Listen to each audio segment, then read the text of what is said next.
بسم اللہ الرحمن الرحیم۔ ناظرین، آج ہم آپ کے ساتھ فرعون اور حضرت موسیٰ علیہ السلام کا واقعہ شیئر کریں گے۔ امید ہے کہ آپ کو یہ ویڈیو بہت پسند آئی ہوگی۔ ویڈیو کو مکمل دیکھیے گا اور ہمارے چینل کو ضرور سبسکرائب کر دیجیے گا۔ ایک رات مصر کے بادشاہ فرعون نے ایک خواب دیکھا کہ شام کی طرف سے ایک آگ آئی اور اس آگ نے تمام قبطیوں کے گھروں کو جلا ڈالا، جبکہ بنی اسرائیل محفوظ رہے۔ فرعون دہشت کے عالم میں بیدار ہونے کے بعد تمام کاہنوں اور نجومیوں کو جمع کر کے اپنا خواب بیان کیا۔ نجومیوں نے اسے بتایا کہ بنی اسرائیل میں ایک بچہ پیدا ہوگا جو فرعون کی بادشاہت کو ختم کرے گا۔ وہ بچہ کون تھا اور اس نے فرعون کی بادشاہت کا خاتمہ کر کے مصر کی تاریخ کو کیسے بدل ڈالا، اس ویڈیو میں ہم فرعون کے اس خواب اور اس پر اصرار بچے کے متعلق جانیں گے۔ فرعون خدائی کا دعوی دار اور بڑا ظالم اور جابر بادشاہ تھا۔ اس نے بنی اسرائیل کو اپنا غلام بنا رکھا تھا، حالانکہ وہ حضرت یوسف علیہ السلام کے زمانے سے وہاں رہا کرتے تھے۔ حضرت یوسف علیہ السلام نے اپنے والد حضرت یعقوب علیہ السلام اور اپنے بھائیوں کے لیے زمین کا ایک حصہ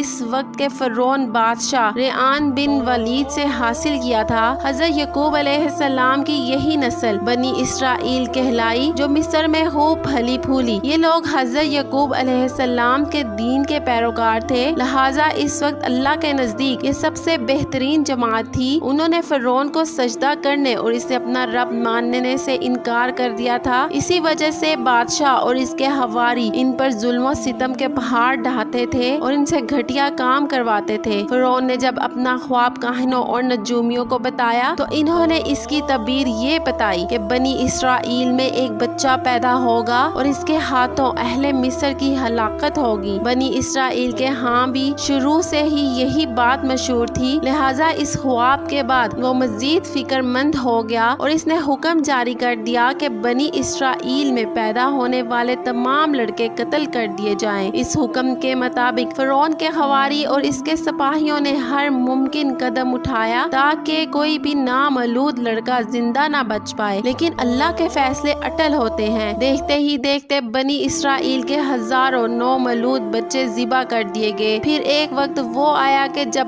قبطی سرداروں نے فرعون سے کہا کہ اگر بنی اسرائیل کے لڑکوں کا اسی طرح قتل عام ہوتا رہا تو ہمیں آئندہ خدمت گزار ملنا مشکل ہو جائیں گے، اور پھر ہماری یہ کم تر گھٹیا اور غلیظ کام کون کرے گا۔ اس پر فرعون نے حکم جاری کیا کہ 1 سال چھوڑ کر بچے قتل کیے جائیں۔ ان دنوں حضرت موسیٰ علیہ السلام کی والدہ اپنے حمل کی ابتدائی دنوں میں تھیں۔ اللہ نے ان کی حفاظت کا سامان اس طرح فرمایا کہ ان کی والدہ پر معمول کے مطابق حمل کے آثار ظاہر نہیں ہوئے، جن سے آپ فرعون کی چھوڑی ہوئی دائیوں کی نگاہ میں نہ آئے۔ انہوں نے اس بات کو چھپائے رکھا یہاں تک کہ پیدائش کا وقت آ پہنچا اور انہوں نے بچے کو جنم دیا۔ اس بارے میں سوائے قریبی لوگوں کے کوئی نہیں جانتا تھا۔ نجومیوں نے فرعون کو اطلاع دی کہ بچہ پیدا ہو چکا ہے۔ اس اطلاع نے فرعون کو بدحواس کر دیا۔ اس کے سپاہیوں نے گھر گھر تلاشی شروع کر دی۔ حضرت موسیٰ کے بھائی حضرت ہارون صالحہ ایمان میں پیدا ہوئے تھے، جبکہ حضرت موسیٰ قتل والے سال میں پیدا ہوئے۔